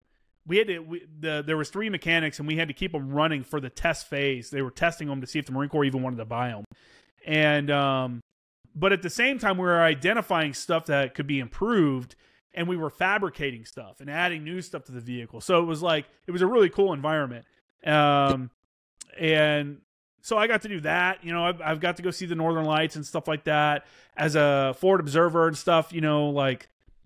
How can you not enjoy going, like you were talking about, San Clemente Island, sunsets on San Clemente Island or nighttime on San Clemente Island? People that don't know, San Clemente Island is probably 30 miles or so off the coast of, maybe more, off the coast of Southern California. And there's nothing on the island except for a very, very tiny, small Navy detachment on one end of it. The rest of it is basically training area, and there's the other end, which is the impact area, which is where we would always go. And because there's zero light out there, there's no light pollution. So when you're out there at nighttime, you can see all the stars. It's a really awesome opportunity.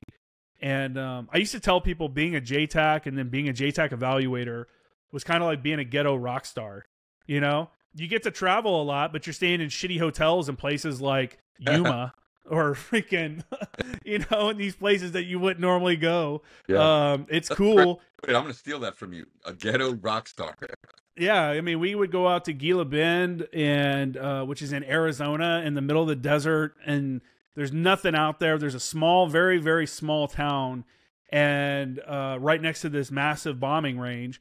And we would go out during the day and just drop ordnance all day, have A-10s and F-35s and F-16s or whatever, come out and drop ordnance all day. And then we'd drive back out of the desert into the small town. There was a auxiliary airfield that had barracks, had barracks there. And we'd stay there and cook tacos at night, and you'd have beer and tacos, and then you'd go out and drop bombs. And it was how could you not enjoy this? Who would not want to be doing this right now compared to a lot of guys? I will say a lot of guys go to 10th Marines. They come in as an 0861 and they have never done anything else in the military. So they're like, this sucks. I remember going to 10th Marines and people being like, oh, you're going to hate it.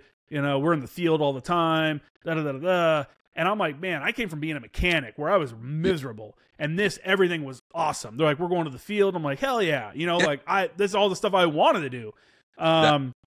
So I saw how some people didn't like it because that wasn't what they wanted, but that's all I ever wanted to do was go train and go do cool stuff with my buddies, and that's what we did. So yeah, that's excellent, man. That's excellent, and yeah, even when I go to the gun range these days, I'm like, man, we used to get these rounds for free. We'd have to use I haven't shot in forever because of that.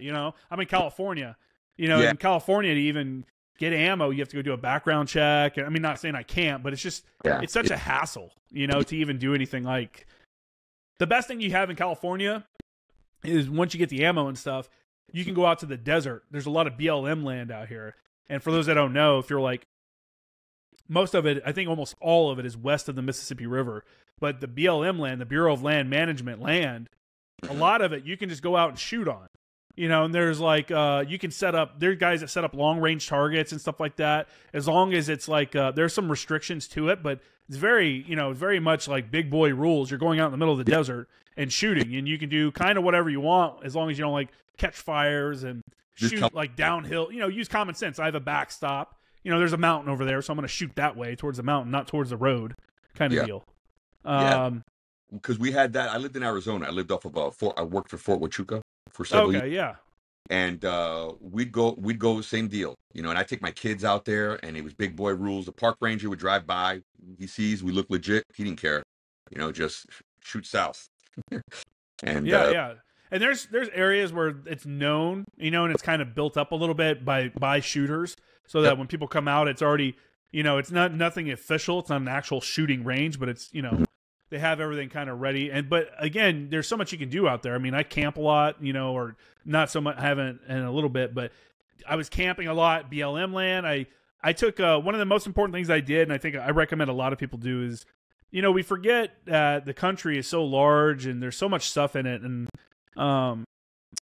growing up, I was always like a history person.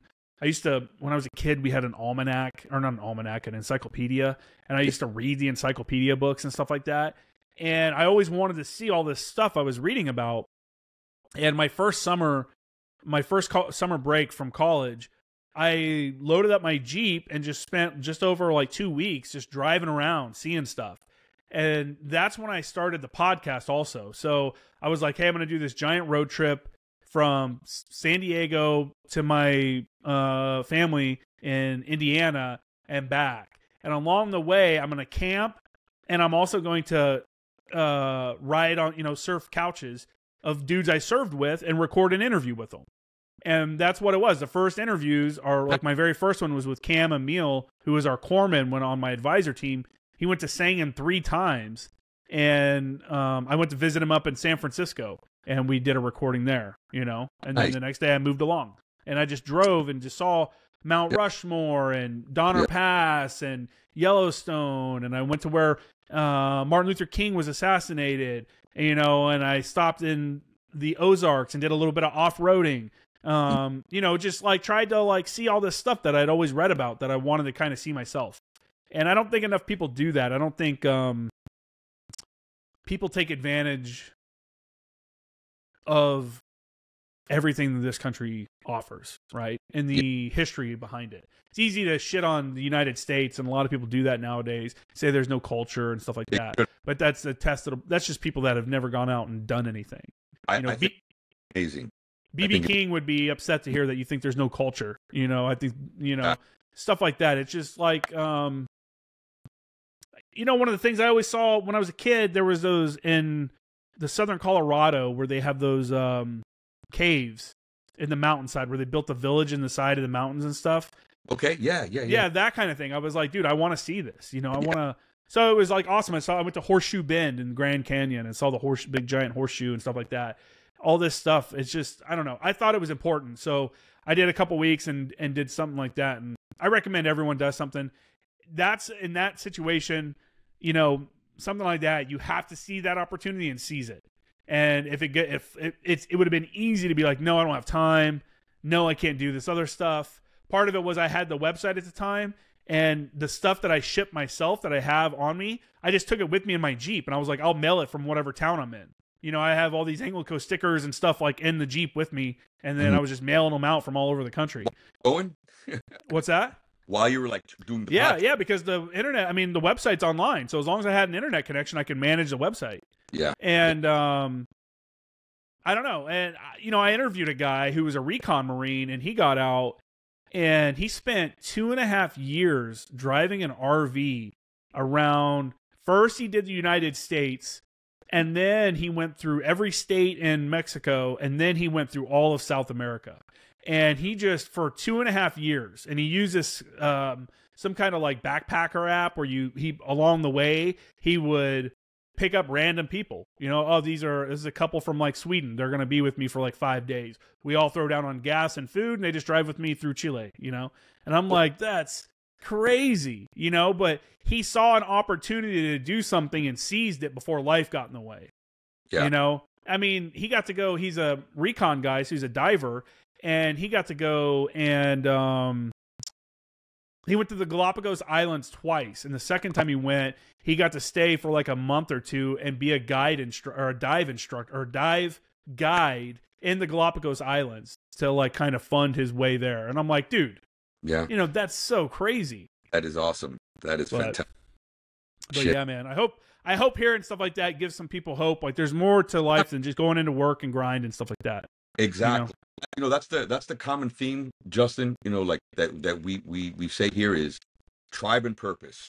You know, when you get off of active duty and you're out here in the civilian world, you know, having purpose is so important, and then having that network of veterans or people that you turn to. And sometimes I tell people sometimes it's your wife, your battle buddy, or you know, your person.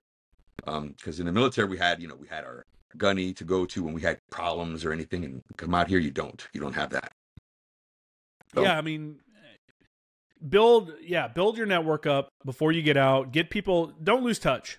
You know, that's one thing I tell people all the time on the show and stuff, like, if you do anything that'll help your mental health or whatever, if you want to give back, you know, don't do 22 push-ups a day for suicide awareness and bullshit like that. Call somebody. Give a dude you haven't talked to or someone that you served with that you haven't seen in forever. Shoot them a text message. Be like, hey, man, hope you're doing well. You know, maybe they'll reply, maybe they won't. I've had dudes call me out of the blue, and I sit there and have an hour and a half conversation. And it'd be like you had just talked to them recently.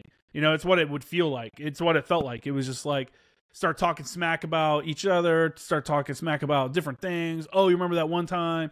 You know, it's like, maintain those connections because they're important, and then grow them. You know, don't be.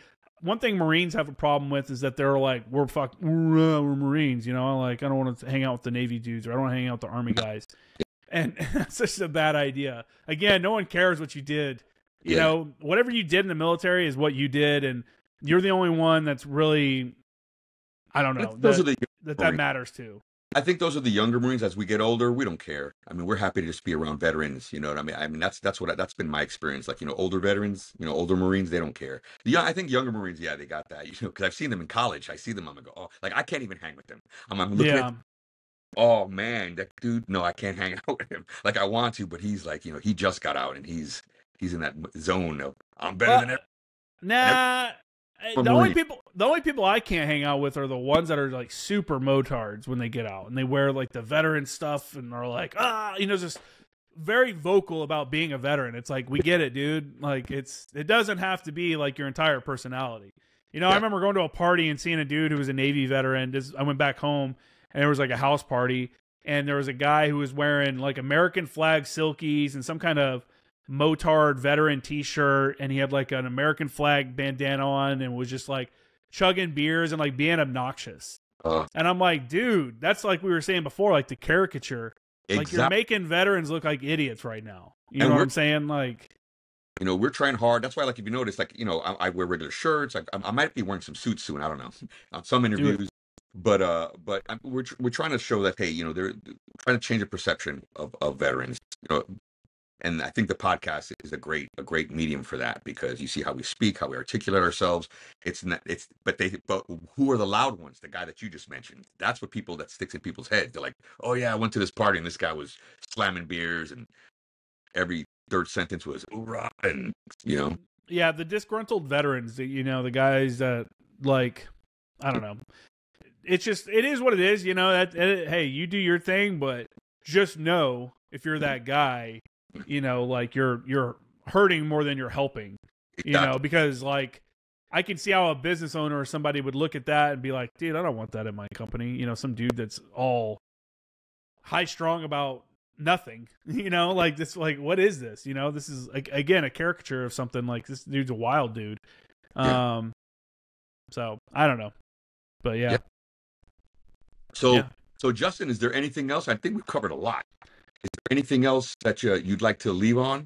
Yeah, we did cover a lot. No, I mean, I guess just like I said before, reach out to people. You know, be a good person. That's all I can say. I guess my advice for everybody is life is a lot easier when you're not an asshole. You know, so don't be an asshole. Like, just show up, and real world is not unlike the military. Just people expect you to show up and do what you're supposed to do. You know, come in and do. If you say you're going to do something, then do it and stuff like that. You know, if you're a veteran and you need help, reach out. Obviously, the suicides are an issue, and there's no reason for it. There's so many resources out there for people in so many different situations. I mean, just know that there's something you can do about your situation, you know. 100%. I just wanted to add to that, you know, just 2 weeks ago, we lost a veteran in our circle here in South Florida. He wasn't a personal close friend of mine, but he was a personal close friend of a friend of mine. And I met him a couple of times. But, and you know, I went to dig into the root of what happened. And at the end, he lost his job. And his friend, the one that I know, spoke to him. I don't want to use names. Spoke to him the night before. Oh, that sucks. Through this. So now he carries all this guilt. And that's a thing, you know, when you choose to do something like that, you know, the pain that you're trying to get rid of, you're just transitioning to somebody else. You're just passing that pain to a bunch of other people, you know. Yeah.